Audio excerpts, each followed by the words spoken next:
Let's edit this piece of writing. One of the best ways to improve your writing is to add in a variety of sentence structures. This is a simple sentence, it has a subject and a verb.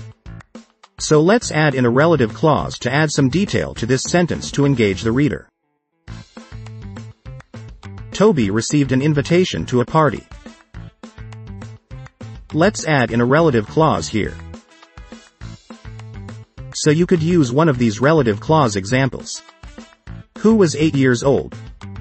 Or who was late for school? Or who was the spelling bee champion?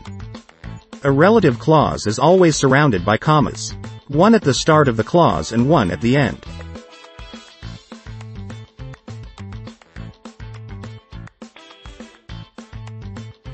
Toby, who was the spelling bee champion, received an invitation to a party. By adding in a relative clause, you give the reader more information about the character and it helps with enhancing your writing. Follow and like for more tips.